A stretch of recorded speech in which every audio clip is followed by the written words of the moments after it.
शिव पुराण के चौथा अध्याय में आपका स्वागत है। अगर आपका अध्ययन सुनकर भावनात्मक अनुभव हो तो 3 बार ओम नमः शिवाय बोलकर लाइक करें, शेयर करें या चैनल को सब्सक्राइब करें। धन्यवाद। चौथा अध्याय, चंचुला की शिव कथा सुनने में रुचि और शिवलोक गमन। ब्राह्मण बोले, नारी, तुम सौभाग्यशाली हो जो भगवान शंकर की कृपा से तुमने वैराग्यपूर्ण शिव पुराण की कथा सुनकर समय से अपनी गलती का एहसास कर लिया है। तुम डरो मत और भगवान शिव की शरण में जाओ। उनकी परम कृपा से तुम्हारे सभी पाप नष्ट हो जाएंगे।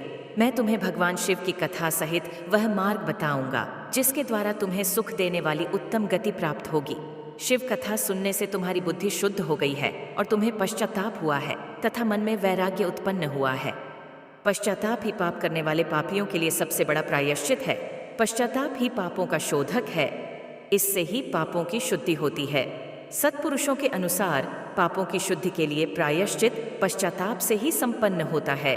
जो मनुष्य अपने कुकर्म के लिए पश्चाताप नहीं करता वह उत्तम गति प्राप्त नहीं करता, परंतु जिसे अपने कुकृत्य पर हार्दिक पश्चाताप होता है वह अवश्य उत्तम गति का भागीदार होता है। इसमें कोई शक नहीं है। शिव पुराण की कथा सुनने से चित्त की शुद्धि एवं मन निर्मल हो जाता है।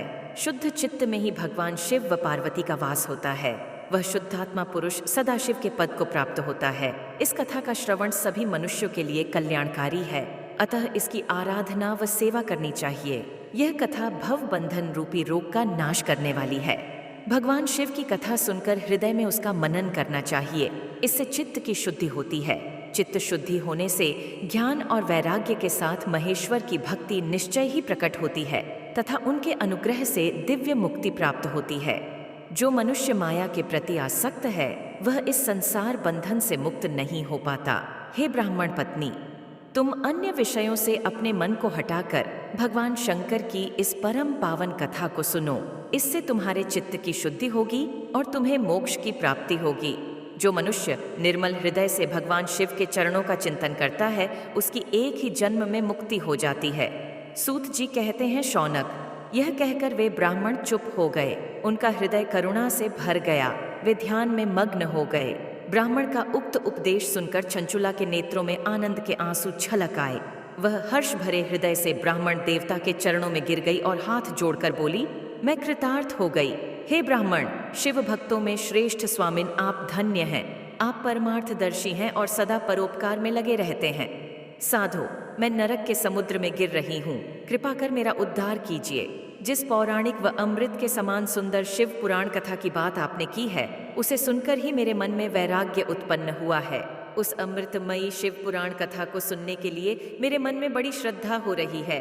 कृपया आप मुझे उसे सुनाइए। सूत जी कहते हैं, शिव पुराण की कथा सुनने की इच्छा मन में लिए हुए चंचुला उन ब्राह्मण देवता की सेवा में वहीं रहने लगी। उस गोकर्ण नामक महाक्षेत्र में उन ब्राह्मण देवता के मुख से चंचुला शिव पुराण की भक्ति, ज्ञान और वैराग्य बढ़ाने वाली और मुक्ति देने वाली परम उत्तम कथा सुनकर कृतार्थ हुई।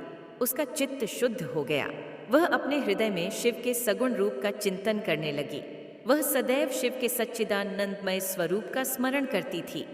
तत्पश्चात अपना समय पूर्ण होने पर चंचुला ने बिना किसी कष्ट के अपना शरीर त्याग दिया। उसे लेने के लिए एक दिव्य विमान वहां पहुंचा। यह विमान शोभा साधनों से सजा था एवं शिवगणों से सुशोभित था। चंचुला विमान से शिवपुरी पहुंची। उसके सारे पाप धुल गए। वह दिव्यांगना हो गई।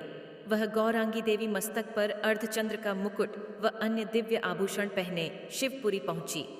वहां उसने सनातन देवता त्रिनेत्रधारी महादेव शिव को देखा। सभी देवता उनकी सेवा में भक्तिभाव से उपस्थित थे। उनकी अंग कांति करोड़ों सूर्यों के समान प्रकाशित हो रही थी। 5 मुख और हर मुख में 3-3 नेत्र थे। मस्तक पर अर्धचंद्राकार मुकुट शोभायमान हो रहा था। कंठ में नील चिन्ह था। उनके साथ में देवी गौरी विराजमान थीं, जो विद्युत पुंज के समान प्रकाशित हो रही थीं।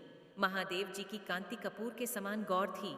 उनके शरीर पर श्वेत वस्त्र थे तथा शरीर श्वेत भस्म से युक्त था। इस प्रकार भगवान शिव के परम उज्ज्वल रूप के दर्शन कर चंचुला बहुत प्रसन्न हुई। उसने भगवान को बारंबार प्रणाम किया और हाथ जोड़कर प्रेम, आनंद और संतोष से युक्त हो विनीत भाव से खड़ी हो गई। उसके नेत्रों से आनंदाश्रुओं की धारा बहने लगी। भगवान शंकर व भगवती गौरी उमा ने करुणा के साथ सौम्य दृष्टि से देखकर चंचुला को अपने पास बुलाया। गौरी उमा ने उसे प्रेम पूर्वक अपनी सखी बना लिया। चंचुला सुखपूर्वक भगवान शिव के धाम में उमा देवी की सखी के रूप में निवास करने लगी। चौथा अध्याय यहाँ समाप्त होता है। अगला अध्याय शुरू हो उसके पहले आप सभी को ओम नमः शिवाय। धन्यवाद।